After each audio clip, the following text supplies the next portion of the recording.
Luc, chapitre 22, le verset 24 au verset 30. Luc, chapitre 22. À partir du 24. 24 à 30. Il se leva aussi parmi les apôtres une contestation. Lequel d'entre eux devrait être estimé le plus grand? Il se leva parmi les apôtres une contestation. À quel sujet? Au sujet de la grandeur. Lequel d'entre eux devrait être grand? Jésus leur dit, les rois des nations les maîtrisent. Et ceux qui les dominent sont appelés bienfaiteurs. Les rois des nations maîtrisent les nations. Et ceux qui les dominent sont appelés bienfaiteurs. Qu'il n'en soit pas de même pour vous. Qu'il ne soit pas de même pour vous. Le plus grand parmi vous soit comme le plus petit. Que le plus grand parmi vous soit comme le plus petit. Et celui qui gouverne comme celui qui sert. Que celui qui veut gouverner soit comme celui qui sert. Car quel est le plus grand? Quel est le plus grand? Celui qui est à table ou celui qui sert? Celui qui est à table ou celui qui sert? N'est-ce pas celui qui est à table? N'est-ce pas celui qui est à table? Et moi cependant, je suis au milieu de vous comme celui qui sert. Vous êtes ceux qui avez persévéré avec moi. Vous êtes ceux qui avez persévéré avec moi dans mes épreuves. Oui. C'est pourquoi je dispose du royaume en votre faveur. C'est pourquoi je dispose du royaume en votre faveur. Comme mon Père en a disposé en ma faveur. Comme mon Père en a disposé en ma faveur. Verset 30. Afin que vous mangiez et buviez afin que vous buviez à ma table dans mon royaume. Dans mon royaume. Et que vous soyez assis sur des trônes. Que vous soyez assis sur des trônes. Pour juger les 12 tribus d'Israël. Amen. Et Amen. Amen. Le thème de mon message ce matin est intitulé Qui peut être grand selon Dieu? Qui peut être grand selon Dieu? Parce que la grandeur est un sujet qui nous intéresse tous. Nous tous qui sommes là, femmes comme garçons, grands comme petits, nous avons soif de la grandeur. Alléluia. Nous voulons être comment? Grands. Alléluia. Nous voulons être grands. Mais qui peut être grand selon Dieu? C'est la question qu'il faut se poser. Alléluia. Dimanche passé, le thème était avec Dieu. Nous ferons des exploits. Et je suis toujours dans le même esprit. Un grand, c'est celui qui fait des exploits. Un grand, c'est celui de qui tout le monde parle. Un grand, c'est celui dont on voit les œuvres partout. C'est celui-là qui était grand. Alléluia. Et quand on le lisait, un grand pour le monde, un chef d'État, les ministres, les chefs de village, c'est les. Et souvent, ils ne deviennent comment? Ils deviennent par la tyrannie, par l'oppression, en obligeant les gens.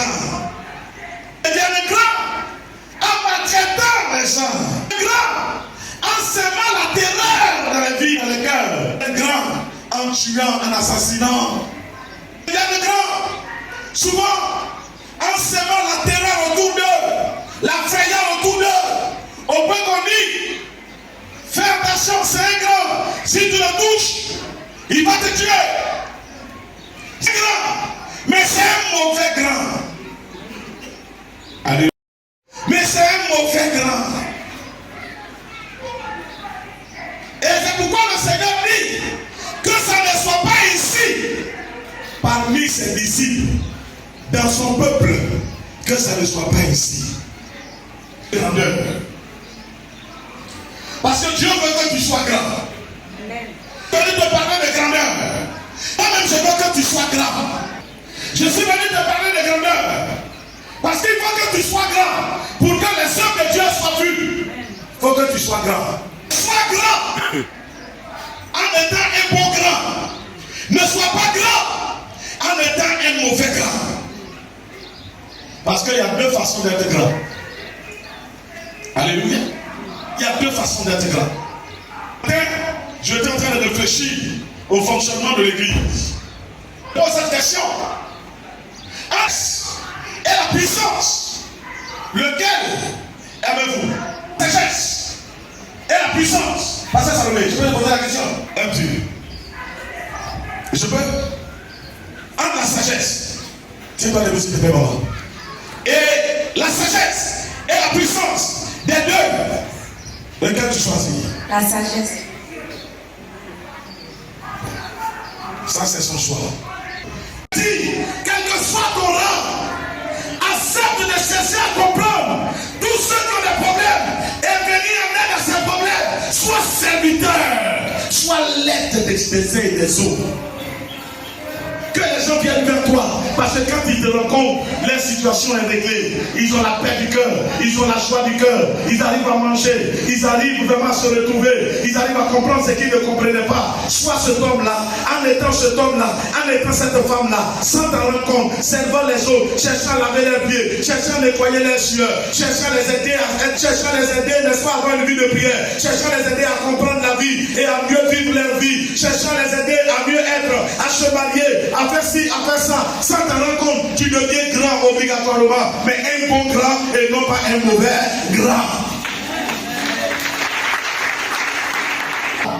Que tu n'es pas serviteur, il faut te dire que ta grandeur ne vient pas de Dieu. Alléluia. Alléluia. Jésus dit, moi qui suis Dieu, au milieu de vous, je suis votre serviteur. Mais attends, de qui on parle? De Jésus. C'est qui on prie? C'est Jésus. Qui est Dieu fait chair? C'est Jésus. Qui ressuscite les morts? C'est Jésus. Là qui guérissait les malades? C'est Jésus. De qui les démons avaient peur? Qui chassait les démons? C'est Jésus. Qui multipliait le pain? C'est Jésus. Qui a marché sur l'eau? C'est Jésus. Qui a ordonné la pêche miraculeuse? C'est Jésus. Mais qui a lavé le pied des disciples? C'est le même Jésus. Qui servait de l'eau à boire aux autres? C'est le même Jésus. Jésus est devenu grand en servant. Le monde veut devenir grand sans servir. On veut être grand pour qu'on nous sert. Bien aimé, quittons cette pensée. C'est de l'orgueil. Soyons grands parce que nous voulons servir. Le bon chef. C'est lui-là, le bon chef. Le bon pasteur. Le bon responsable. Le bon responsable. Souvent des responsables qui disent, moi je ne peux pas rendre visite. Celui qui a besoin de moi, qu'il vienne me voir. Mais bien aimé, bon, Dieu seul sait. Mais je dis, ce n'est pas la bonne manière de faire. Le bon responsable, c'est celui qui va à la recherche de ses brebis. La Bible dit, un berger avec 100 brebis. Pendant qu'il se déplaçait, il avait 99 qui étaient constatés présents. Il y a un qui était constaté absent. Il a laissé les 99. Il est parti à la recherche de la seule brebis qui était égarée. Oui ou non? Le bon responsable, écoutez-moi ce matin. Tous les responsables de la Messia, écoutez-moi. Vous qui êtes les chefs de famille, écoutez-moi. Vous qui êtes les chefs de département, écoutez-moi. Peuple de Dieu, écoutez-moi ce matin. Nous voulons être grands. Nous serons grands à une seule condition. Selon Dieu, nous serons grands si nous arrivons à nous faire petits. Nous serons grands si nous arrivons à servir les autres, à comprendre les autres, à rendre visite.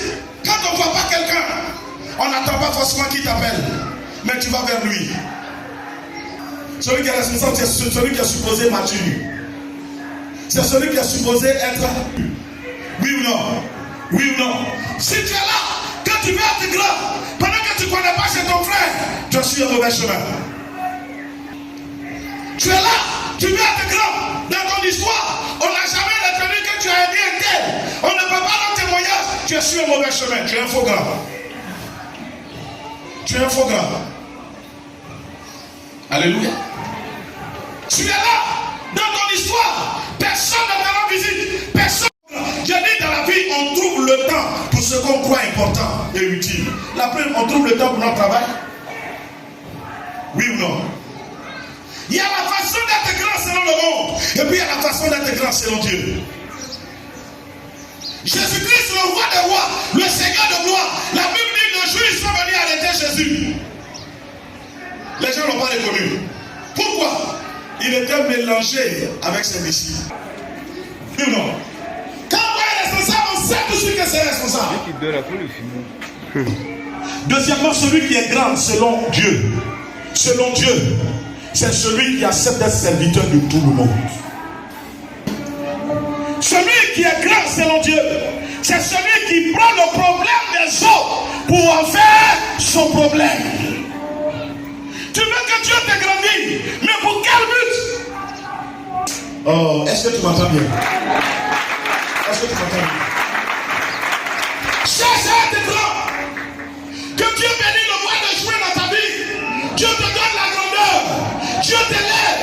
Non pas pour que les gens t'applaudissent, mais pour que tu puisses aider les autres, pour que tu puisses servir les autres, pour que celui qui n'a pas à manger mange, celui qui n'a pas d'habit ait des habits, que celui qui souffre ait une solution à sa souffrance, pour que tu sois serviteur. Or, le monde cherche la grandeur pour dominer les autres. Bon, non, disons-nous la vérité. Alors je m'avais te poser quel est l'état de ton cœur, l'état dans lequel ton cœur cherche la grandeur.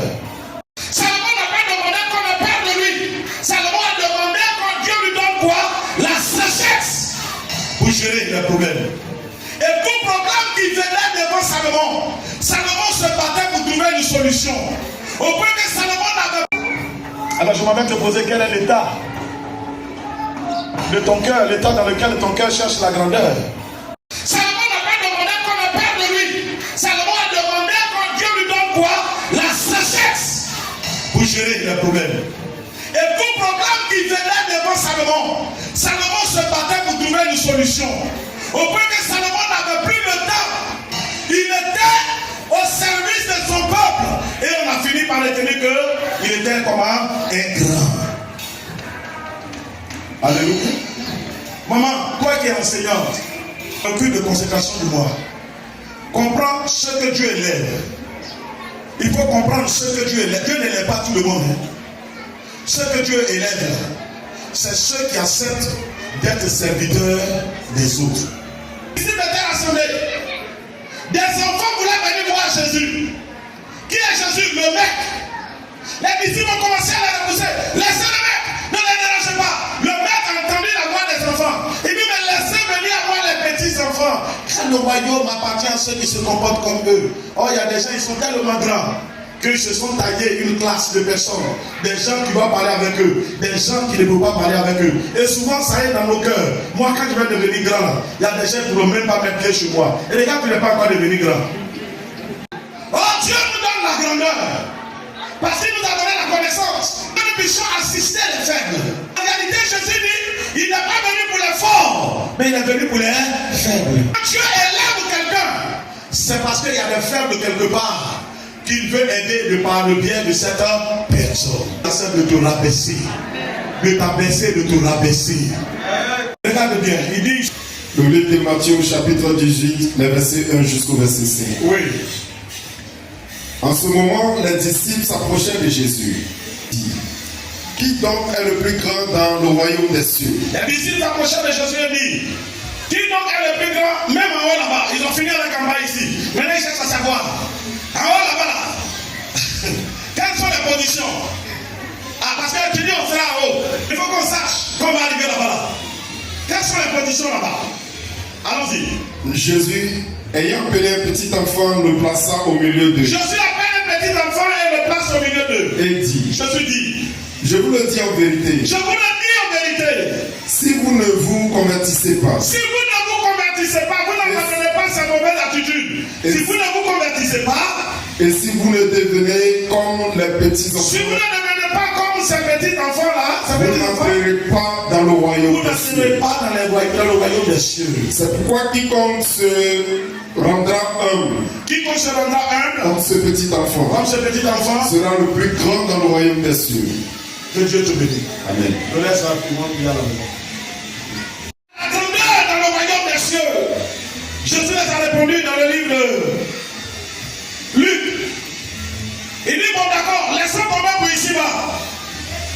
Mais au ciel, où on va partir, qui sera le plus grand là-bas? Bon, d'accord. Je vais résoudre le problème.